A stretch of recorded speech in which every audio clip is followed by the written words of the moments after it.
กองพลที่1ได้จัดกองประชุมเผยแพร่เสื่อมซึมบทแนะนำของกลุ่มใหญ่การเมืองกองทัพเกี่ยวกับการก่อสร้างหน่วยพักปลอดใสเข้มแข็งนักแน่นในทั่วกองทัพฉบับปรับปรุงให้คณะฮักฐานหน่วยพักฮักฐานและหน่วยพักอยู่กองพลที่1โดยการเข้าร่วมเป็นประธานของสายพลจตวา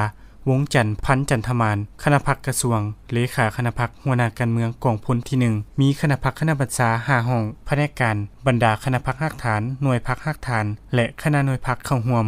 สหายพันโทคำพัฒน์ศรีวิไสหัวหน้าแผนกจัดตั้งพรรคก็ได้ขึ้นผ่านบทแนะนำของกลุ่มใหญ่การเมืองกองทัพว่าด้วยบทแนะนำเกี่ยวกับการก่อสร้างหน่วยพรรคปลอดใสเข้มแข็งนักแน่นในทั่วกองทัพอิงตามแจ้งการของคณะจัดตั้งศูนย์กลางพรรคฉบับเลขที่356คำสั่งของกลุ่มการเมืองศูนย์กลางพรรคฉบับเลขที่01คำสั่งแนะนำของคณะจัดตั้งศูนย์กลางพรรคเกี่ยวกับการก่อสร้างหน่วยพรรคปลอดใสเข้มแข็งนักแน่นอิงตามการจัดตั้งปฏิบัติเวียกงานก่อสร้างหน่วยพรรคปลอดใสเข้มแข็งนักแน่นของการจัดตั้งรากฐานพรรคในทั่วกองทัพในระยะผ่านมาเพื่อเฮ็ดให้การก่อสร้างหน่วยพรรคปลอดใสเข้มแข็งนักแน่นดำเนินไปอย่างเป็นระบบถูกต้องสอดคล้องกับสภาพความเป็นจริงและรับประกันคุณภาพกลุ่มใหญ่การเมืองกองทัพจึงออกบทแนะนำฉบับนี้เพื่อสืบต่อยึดมั่นแนวทางก่อสร้างพรรคเสื้อสู่บทบาทการนำพาของหน่วยพรรครักษาและเสริมขยายมูลเสื่อผลงานการก่อสร้างกองรากฐานเข้มแข็งหน่วยพรรคฮู้นำพาฮอบด้านในซุ้มปีที่ผ่านมาและสืบต่อก่อสร้างหน่วยพรรคปลอดใสเข้มแข็งนักแน่นในทั่วกองทัพในต่อหน้าได้อย่างต่อเนื่องเป็นการจัดตั้งปฏิบัติเนื่องในคำสั่งของกลุ่มการเมืองศูนย์กลางพรรค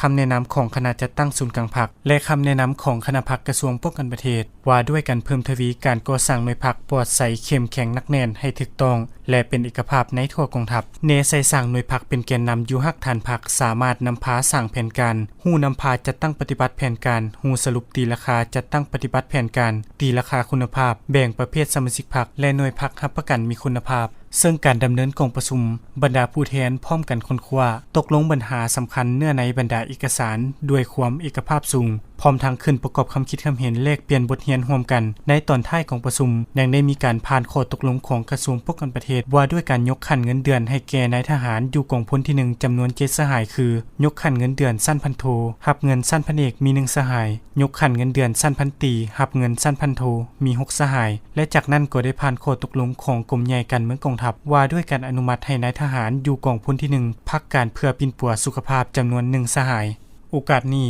สหายประธานกองประชุมได้มีคำเห็นโอ้ลมพร้อมทั้งเน้นหนักให้คณะพรรคคณะบัญชาแต่ละขั้นกำแน่นบรรดาหลักการเนื้อในสำคัญในการก่อสร้างหน่วยพรรคปลอดใสเข้มแข็งนักแน่นซึ่งได้ติดพันกับขบวนการด้านต่างๆภายใต้การชี้นำพาของคณะพรรคคณะบัญชาอย่างรอบด้านเฮ็ดให้คณะพรรคสมาชิกพรรคฮู้สร้างแผนการฮู้นำพาจัดตั้งปฏิบัติแผนการฮู้สรุปตีราคาการจัดตั้งปฏิบัติแผนการตีราคาการจัดแบ่งประเภทสมาชิกพรรคเพื่อถอดถอนบทเรียนด้านดีด้านอ่อนข้อคงค้างเพื่อเป็นการสำรวจกวดกาคืนความรับผิดชอบต่อหน้าที่การเมืองและสืบต่อศึกษาอบรมการเมืองนำพาแนวคิดให้พนักงานให้มีแนวคิดการเมืองนักแน่นพร้อมกันนำเอาเนื้อในที่เสื่อมซึมในครั้งนี้นำไปจัดตั้งพัฒนาขยายให้เลิกซึ้งและพร้อมกันจัดตั้งปฏิบัติให้เป็นรูปธรรมตัวจริง